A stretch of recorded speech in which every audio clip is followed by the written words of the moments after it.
반갑습니다. 오늘은 관음제일이고요. 오늘 이 관세음보살 보문품을 이제 책이 나와서 한번 같이 읽어봤는데, 그간의 관세음보살 보문품을 하면서 뭔가 미진했고 뭔가 불편했던 부분들이 이 경전을 다시 내면서 좀 해소가 된 것 같아서 개인적으로는 좀 보람이 있는 이 보문품 본이 될 것 같습니다. 이 사진은 이게 이제 고려 수월 관음도라고 하는 건데 일본에 사실 소장되어 있는 거예요.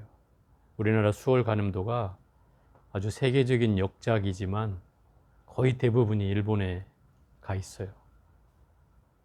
어쨌든 일제시대 때든 언제든 침탈이 돼서 일본에 가 있겠지만 어쨌든 이 수월 관음도는 배면 기법이라고 해서 이러니까 얘기가 길어질 것 같은데, 탱화에다가 삼배나 모시천으로 뒤에서 색을 입혀가지고 뒤에다가 앞으로 나오게 하는 거예요. 색을. 그런 기법이라고 해요. 이게 일반 탱화하고 좀 달라요. 지금 탱화는 이렇게 되게 화려하게 앞으로 다 색깔이 화려하지만 이 고려불화는 천이 안에서 색감이 입혀져 갖고 나오기 때문에 되게 은은하고 되게 아름답고 그렇습니다. 이런 특징을 갖는 게 이 고려불화예요. 그 중에 이제 수작 중에 한 분이 이 수월 관음도인데 이 부분하고 이제 실어서 이 관세음보살품을 제작을 했어요. 오늘은 이제 관음제일이기 때문에 이 관음 보문품을 읽고 오늘은 이제 관세음보살에 대해서 좀 더 얘기를 해볼까 해요. 오늘은 이제 보살행 2탄이 되겠는데, 이 관세음보살은 두 가지 설이 있더라고요. 하나는 약간 경전에 나와 있는 정통적인 설과 또 하나는 야사 같은 설이 있는데, 이 관세음보살은 원래 부처님이었다 이렇게 돼 있어요.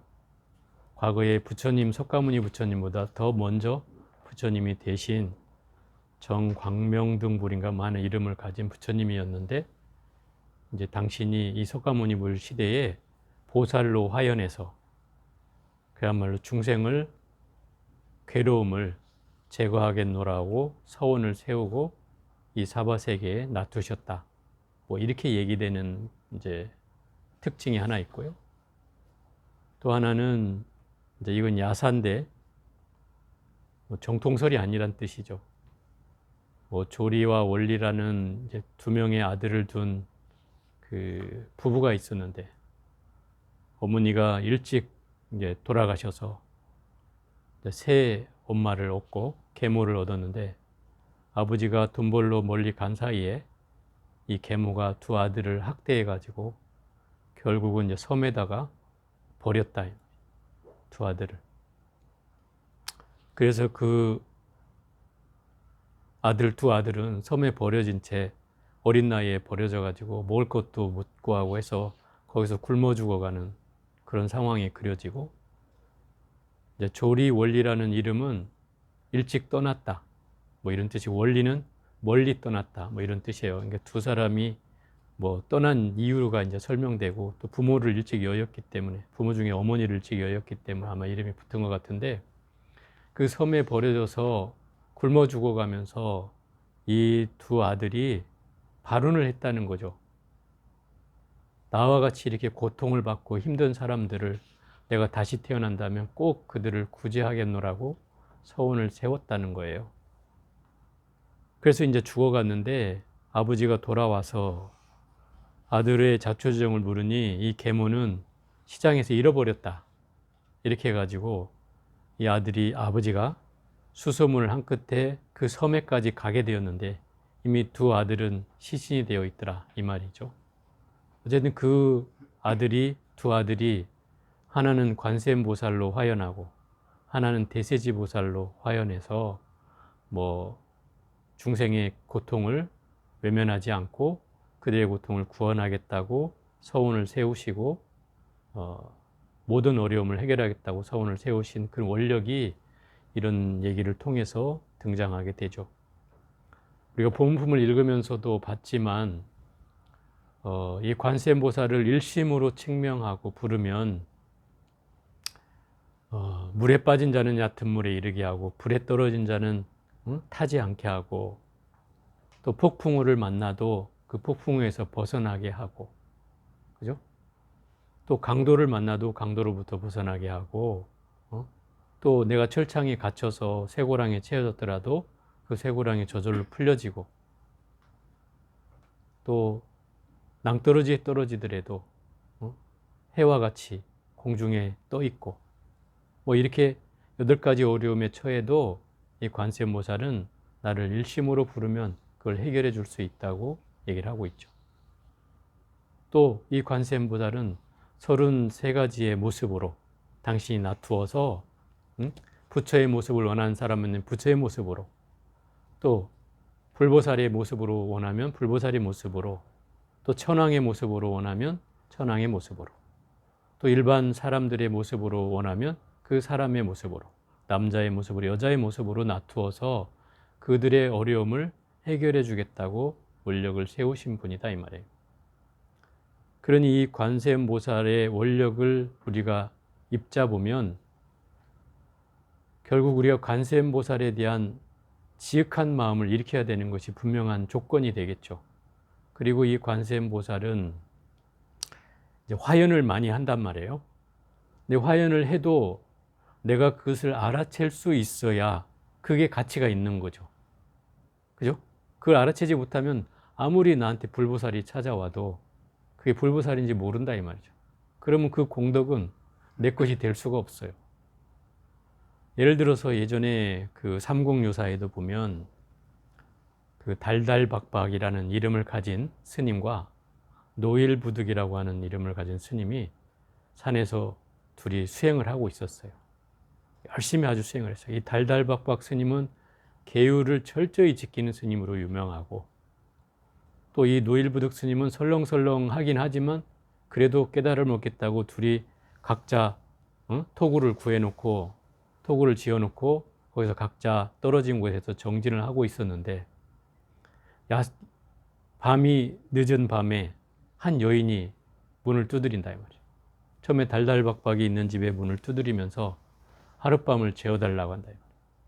이 달달박박 스님이 아주 호되게 야단을 치며 거절을 한다. 여기서 혼자 수행하고 있는 스님이 있는 곳에 어찌 여인이 함부로 들어올 수 있느냐? 나는 재워줄 수 없다. 돌아가라. 그런 거죠. 그래서 그 여인이 안타까운 마음으로 길을 가다가 또 한 토굴이 나와서 그곳에 이제 문을 두드린다. 거기에 이제 노일부득 스님이라는 스님이 계셨고, 그 스님이 그러는 거예요. 내가 출가한 몸으로 이렇게 수행하고 있는데 이 여인이 찾아와서 같이 있을 수는 없지만 그래도 이렇게 어려움을 딱 하니 일단 들어오라고. 그래서 그분은 방에 재우고 자기는 밖에 있는다 이 말이죠. 그러고서 정진을 했어요. 밖에서도 여전히. 근데 갑자기 안에서 불이 환하게 나면서 밤중에 뭐 촛불밖에 없는 그런 밤인데 불이 환하게 나면서 여인이 자기 목욕을 좀 시켜달라 한다 이 말이에요. 이 스님에게. 그러니까 보통의 경계라면 스님이 뭐 보살의 목욕을 등을 목욕시켜주러 들어갈 수 있겠어요? 그런데 이 노일부득이라는 스님은 그 경계를 이미 이제 초월을 했다 이 말이죠. 그래서 허허 웃으면서 들어가서 그 여인의 몸을 이렇게 씻겨줬다 이 말이에요. 씻겨주고 있는 사이에 갑자기 그 여인의 몸이 황금색으로 몸을 바꾸면서 관세음보살로 화연이 되더라 이 말이죠. 근데 그렇게 화연이 된 것뿐만 아니라 그 씻어주고 있던 이 스님도 손부터 시작해가지고 점점 황금색으로 같이 변하는 거예요. 그래서 자기도 부처가 되는 거죠. 그 뒤늦게서 이제 이 달달박박 스님이 멀리 보니까 막 광채가 나고 후광이 엄청나게 이 집을 다 뒤집어 써서 엄청 밝아가지고 저 집에 무슨 일이 있구나. 혹시 불이 났나 싶어서 막 뛰어오는 거죠. 뛰어와서 보니까 여인과 함께 이 부처의 몸으로 막 바뀌어가고 있는 걸 보게 되는 거죠. 그게 노엘부덕 스님이 하는 거야. 자네도 이리 오게. 처음에 머뭇머뭇하는 거죠. 왜? 여인이 있으니까. 그런데 순식간에 이제 그 노엘부덕 스님이 손을 이끌어서 잡아 당기니까 그 스님도 또한 황금색으로 변해가기 시작한다. 이런 얘기가 이제 삼국유사에 그 전해오는 관세음보살을 친견한 그 일화예요. 우리가 어떤 경계에 처하면 결국 이런 경계에 처하면 이 관세음보살이 찾아와도 관세음보살을 물리치게 되는 거죠. 정작. 그죠? 관세음보살이 여인으로 등장했잖아요. 여인으로 등장했는데 그 여인을 결국 일반 세속의 여인과 다르지 않게 대하면 결국 그 관세음보살을 놓치는 거죠. 놓쳐. 또 그게 삼국유사에 나오는 얘기 중에 또 하나인데 무슨 왕 때인지는 기억은 안 나지만 어느 스님이 이제 왕사인 스님이 있었다. 왕사. 왕사는 이제 왕의 스승이란 뜻이죠. 그래서 이 스님은 그 왕이 말을 하사해 줬어요. 말을. 그래갖고 스님이 말을 타고 궁궐에를 이제 왔다 갔다 하는 거죠. 그러니까 일반 사람들은 스님이 뭐 말을 탔다고 좋아할 수도 있겠지만 스님들이 보기에는 그게 좋아 보이지 않죠. 근데 어느 날 그 거렁뱅이 옷을 입고 그 걸망 하나를 짊어진 한 노인이 나타났는데 그 말을 타고 행차하는 그 왕사 앞에 딱 서가지고 길을 가로막고 서서 망태기에 썩은 생선이 있는 거죠. 막 생선 냄새가 얼마나 진동하겠어요. 이 여름날 같으면 막 진동하겠죠. 그리고 길을 막아서 안 비켜준다 이 말이죠. 그러자 그 옆에 호의를 하던 스님이 뭐라고 야단을 치는 거죠. 이 노인네야 빨리 비켜라. 어느 분인 줄 알고 지금 여기서 길을 막고서 길을 비켜주지 않느냐라고 막 호통을 치는데 그때 이 노인이 그러는 거예요. 이 썩은 생선만도 못한 그 말가죽을 허벅지에 끼고 어디를 가려고 하느냐 이러면서 막 야단을 치는 거죠. 근데 이게 상이 높았던 스님 같았으면은 아마 그 노인네를 무시하고 또 비키라 하고 길을 갔겠지만 이 왕사했던 스님도 그나마 법력이 있는 스님인지 그 자리에서 바로 내려가지고 그 노스님이 휙 사라져 버리는 거죠. 그래서 그 옆에 있는 시자를 시켜가지고 너 저 스님을 한번 저 노인네를 한번 쫓아가 봐라 그런 거죠. 노인이 산속으로 들어가가지고 막 쫓아갔더니 어느 절로 들어가더라는 거예요. 그 법당으로 쑥 들어가더라는 거죠. 그 법당에 딱 문을 열고 보니까 거기에 보살님으로 딱 앉아 있어요. 그 가졌던 생선은 갑자기 보살로 화연해가지고 옆에 딱 앉아 있더라는 거죠. 그래서 그 모습을 얘기해 주니까 그 왕사가 무릎을 쳤던 거죠. 내가 보살을 보지 못했구나 이러면서. 이제 그런 내용이 이 삼국유사에 또 실려 있어요. 이게 결국은 우리가 관세음보살이라고 하는 분이 우리 주변에 없을까요? 저는 있다고 봅니다. 또 여러분이 모든 나타나는 경계들을 다 관세음보살이라고 여긴다면 또한 내 삶에 굉장히 많은 전환이 일어나겠죠. 그죠? 나한테 역경계를 보여주는 것도 관세음보살이고 나한테 선한 경계를 보여주는 사람도 관세음보살이에요. 나한테 진해를 일으키는 사람도 관세음보살이고 나한테 따뜻한 말을 해주는 사람도 관세음보살이다. 이런 마음이 필요하다는 거죠.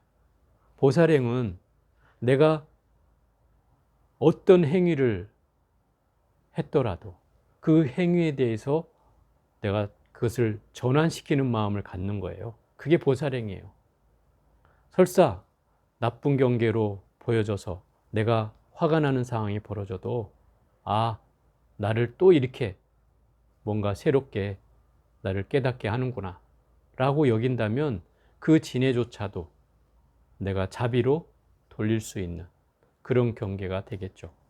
바로 관세음보살은 그걸 얘기해 주고 있는 거예요. 실제로 여러분들한테 관세음보살이 임해도 관세음보살을 못 알아채면 그건 관세음보살이 오지 않은 거죠. 근데 그 관세음보살은 바로 여러분의 모습으로 또 여러분의 꿈속에서 또 여러분의 주변에서 늘 나타나 있어요. 늘 나타나 있어요. 그것을 알아채는 것이 우리가 공부를 제대로 하는 일이고 우리가 보살행을 제대로 실천하는 일이에요. 우리가 인과는 분명하다고 하잖아요. 이미 하늘이 알고 땅이 알고 네가 알고 내가 아는 거예요. 물론 이 이치는 결국 내가 한 만큼은 분명히 받게 돼 있다는 뜻이에요.